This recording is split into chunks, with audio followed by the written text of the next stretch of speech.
Brought to you by TechnoSpark 20 series smartphones.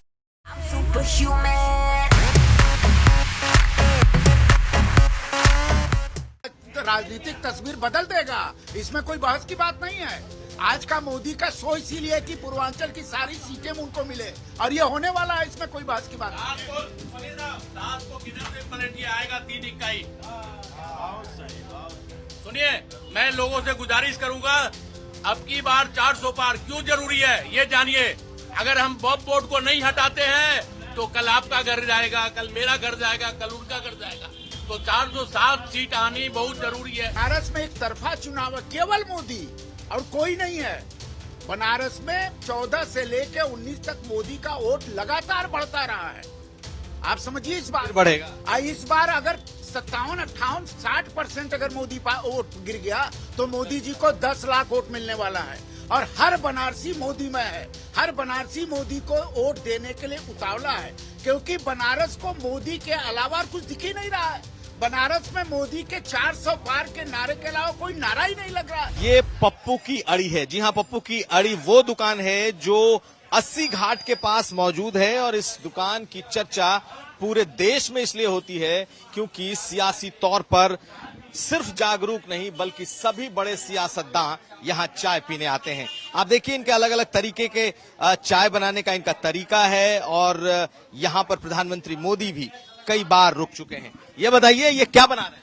ये lemon designer चाय बना है, नींबू वाली चाय। क्या चाय पिलाते हैं? चाय, दूध, चाय, नींबू चाय, कॉफी, जो जैसे मांगते रहे उसी तरह के हम देते रहते हैं। कि चाय की दुकान में ऐसी क्या खासियत है कि आपका नाम इतना हो गया पप्पू की अड़ी? किस्मत है सर, प्रेम है और बहुत पुरानी दुकान भी है। बड़े बड़े लोग बैठे हैं, जॉर्ज फर्नांडिस, लोहिया जी भी बैठे हैं यहाँ पर, इसलिए सब चलता आ रहा है। नेताओं से हम लोग फेमस है ज्यादा। हाँ, प्रधानमंत्री मोदी आए थे तो थे आप? जी, हमने चाय पिलाया था। हमने प्रधानमंत्री की नहीं, अपने एक भगवान को चाय पिलाया है। मेरे भगवान थे, मेरे किस्मत खुल गई थी कि भाई प्रधानमंत्री को चाय पिला ली, बहुत बड़ी बात है हमारे लिए। क्या कहा था उन्होंने? उन्होंने बैठ के चाय पिया, पहले चाय पी के बोले देश के विषय में पूछे, देश का हाल चाल लिए, कैसा लगा हमको। अब तो सही में लगा प्रधानमंत्री, नहीं इसी रोड से प्रधानमंत्री कब गुजर जाए कोई जानता नहीं था।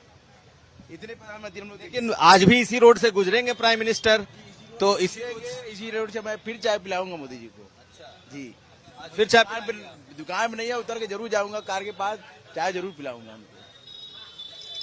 और यहाँ इतने लोग जो बैठते हैं हर दिन चर्चा करते हैं, ये तो चलता रहता है। ये तो इसमें कोई नहीं है, एक से लोग आते हैं, चाय पीते हैं, गपशप करते हैं। बड़े बड़े हस्ती लोग बैठे हैं, कोई डीन है, कोई प्रोफेसर है और कोई डॉक्टर है, कोई बैंक के मैनेजर है, सब लोग यहाँ बैठे रहते हैं।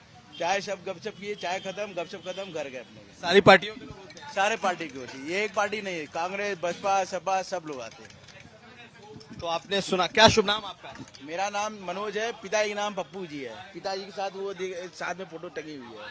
वो थोड़ा सा पैर से परेशान रहते हैं, चल फिर पाते नहीं है, इसलिए तो घर पे रहते हैं। लेकिन आपके और पप्पू की इस अड़ी का जलवा वैसा ही है। जी, जलवा वैसे भगवान बनाए रखे है ऐसे जलवा। तो आपने सुना पप्पू की अड़ी, क्योंकि बहुत फेमस है। अगर आप लखनऊ आए और यहाँ पर चाय न पिए, लेकिन चाय से ज्यादा यहाँ की चर्चा प्रसिद्ध है। आप मेरे पीछे जब देखेंगे तो यहाँ पर दर्जनों लोग आपको इस वक्त बैठे दिखेंगे और अमूमन दृश्य यही होता है और शायद इसीलिए ये मशहूर है क्योंकि यहाँ पर देश की जो समसामयिक चर्चा है वो खूब होती है। ऐसे लोग जिसे आप कह सकते हैं इंटेलेक्चुअल, बुद्धिजीवी यहाँ मिलते हैं और एक वक्त होता है जब सब अपने अपने दृष्टिकोण को लेकर चर्चा करते हैं। बहुत सारे लोग हैं यहाँ पर।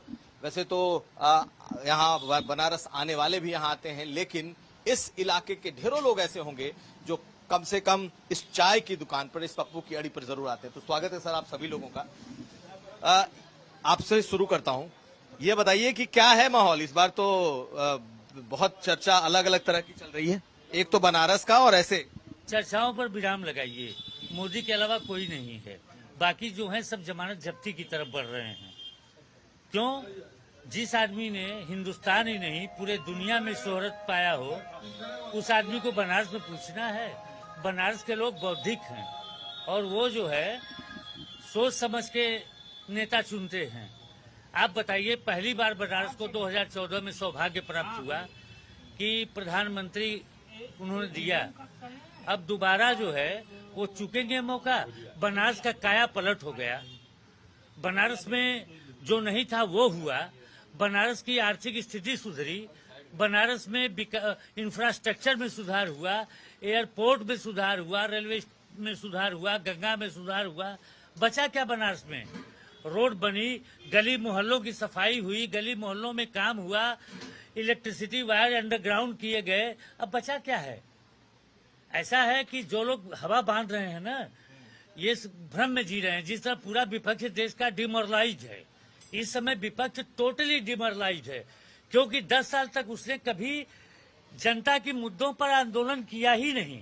हमेशा उसने मोदी के कपड़ों पर, मोदी के साथियों पर, मोदी को गाली देने के अलावा कोई काम नहीं किया। जनता देख रही है कि तुम अगर कल देश का नेतृत्व करोगे तो क्या करोगे? गाली दोगे वहां भी बैठ के? कोई नशे में घूम के जैसे बकबक करते हैं सब, विपक्षी दलों की वही हालत हो गई है। दिल्ली में गले मिल रहे हैं, पंजाब में एक दूसरे को चाकू मार रहे हैं, बंगाल में आके यहाँ पर इंडी गठबंधन का प्रचार कर रहे हैं, वहां जाने पर लात मार रही है। तो यही तो विपक्ष की हालत है। और लोग से पूछ लेते हैं, भाई यहाँ पे आपको भी लगता है कि यही हालत है? अरे अब बनारस में चुनाव ही नहीं है, बनारस में एक तरफा चुनाव है, केवल मोदी और कोई नहीं है। बनारस में 14 से लेकर 19 तक मोदी का वोट लगातार बढ़ता रहा है। आप समझिए इस बार बढ़ेगा। इस बार अगर 57, 58, 60% अगर मोदी वोट गिर गया तो मोदी जी को 10 लाख वोट मिलने वाला है। और हर बनारसी मोदी में है, हर बनारसी मोदी को वोट देने के लिए उतावला है, क्योंकि बनारस को मोदी के अलावा कुछ दिख ही नहीं रहा है। बनारस में मोदी के 400 पार के नारे के अलावा कोई नारा ही नहीं लग रहा है। हर हर महादेव, जय श्री राम, 400 पार, यही तो बनारस है। और बनारस में मैं बता रहा हूं, बनारस इस बार क्या जवाब देने वाला है। आज जो मोदी जी का जो रोड शो है, उस सैम पित्रोदा को जवाब देगा बनारस। सैम पित्रोदा ने कहा था कि दक्षिण भारत के हमारे भाई अफ्रीकी हैं, उन्होंने कहा था कि पूर्वोत्तर भारत के लोग हम चीनी है, उन्होंने कहा था कि अन्य 12 यूरोपियन है। आज बनारस में मोदी जी का रोड शो पूरे भारत का दिग्दर्शन दिखाएगा। यहाँ दक्षिण के लोग भी स्वागत करते दिखेंगे, असम के लोग भी स्वागत करते दिखेंगे, केरलाइट लोग भी स्वागत करते दिखेंगे, सिंधी, पंजाबी, गुजराती सब स्वागत करते दिखेंगे। और ये उनको जवाब होगा जो लोग भारत को, भारतीयों को रेसिस्ट के आधार पर देख रहे हैं। तो ये अद्भुत, और इसमें पूरी ताकत मोदी दिखाएंगे, और यह ताकत आगे आने वाले जो 2-3 चरणों के चुनाव है वो प्रदर्शित होगा। ये मोदी है। बिल्कुल। आप जब हमने कहा कि इंटेलेक्चुअल्स, बुद्धिजीवी मिलेंगे तो सैम पित्रोदा की चर्चा यहाँ निकल ही पड़ी। क्या आप सभी लोगों को ऐसा ही लगता है क्या कि मोदी का इतना माहौल है? मैं कहना चाहूंगा पूरे विपक्ष से, दम मारो दम, मिट जाए गम, सुबह और शाम। विपक्ष हर बार गांजा पी के आता है। एक कहता 1 लाख रुपया सालाना दूंगा लेडीजों को, एक जेल से निकलता कहता 200 यूनिट पूरे इंडिया को बिजली फ्री दूंगा। क्या है? दम लगाते रहो और गाते रहो, 4 तारीख को हम निकल जाएंगे। फिर बैठ के गंगा किनारे, दम मारो दम, मिट जाए गम, बोलो सुबह शाम, हरे कृष्णा हरे राम। तो पप्पू की अड़ी की खासियत आपने देखी, किस तरीके का मिजाज होता है। कोई है यहाँ पे जो कि सारे मोदी में है क्या? सर क्या नाम है आपका? जी कुमार रजा नाम। तो रजा साहब, आपने सुना, या तो ऐसा है जैसे कि कोई और वोट ही नहीं पड़ने वाला, ऐसा है क्या? बिल्कुल ऐसा ही है। और मोदी यहाँ लोक नायक हैं, और आज हम लोक का उत्सव मना रहे हैं। ये रोड शो नहीं है, ये काशी का लोक उत्सव है, और इसीलिए इतना उल्लास आपको नजर आ रहा है। तो इस पप्पू की अड़ी पे कोई है जो कि मोदी के, बीजेपी के विरोधी भी कोई है यहाँ के? कोई नहीं है? कुछ मुद्दे हैं, चलिए, विरोधी नहीं है लेकिन कुछ मुद्दे हैं। क्या है? जी, मैं पहले लोगों का उत्साह को रहने नहीं देंगे काशी में। बाप, आप कुछ मुद्दे बता रहे हैं। जी, मोदी से हमारा कोई विरोध नहीं है। हम लोगों ने 14 में भी लाया, 19 में भी लाया, 24 में लाएंगे। पर मैं एक छात्र हूँ, इस छात्र के हैसियत से हमारे कुछ सवाल हैं। और सवाल ये है कि विश्वविद्यालय में जो छात्रवृत्ति है नेट की, जेआरएफ की लगातार बढ़ते बढ़ते 40 हो गई, नेट की वही आज 2006 से 8000 है। तो हमारी प्रथम मांग है कि नेट की भी शोध वृद्धि बढ़ाई जाए। शोधवृत्ति। दूसरी चीज पीडीएफ की जो सीटें हैं 900 सीटें आज 3 साल से रिक्त हैं। बच्चे फॉर्म भरे, आज तक उसका कुछ नहीं हुआ। उस पीडीएफ यूजीसी पीडीएफ छात्रों को दिया जाए। बीएचयू में छात्रों को लोकतंत्र दिया जाए। जो छात्र संघ बंद है आज 97 से, वो छात्र संघ दिया जाए ताकि महामना के परिवार से ऐसे बच्चे निकले जो सदन का नेतृत्व करें और पहुंचे और महामना के विचार को पूरे भारत में फैलाएं। तो आप कोई मतलब नहीं। देखिए मोदी जी के आने पर हम लोग मिष्ठान वितरण कर रहे हैं। मिठाई वितरण भी, अरे मित्तल साहब, तो आप देखिए कुछ मिठाई, कुछ सेवदाना चल रहा है। सर आप लोग बताइए क्या है? आप तो खैर आप तो बाबा विश्वनाथ का ही केस लड़ते रहे हैं, क्या माहौल है? देखिए भारत के इतिहास का ये पहला चुनाव है। लड़ाई इस पे नहीं कौन हारेगा जीतेगा, लड़ाई इस पे है कि 400 पार या 400 के नजदीक लड़ाई इस पे चल रही है।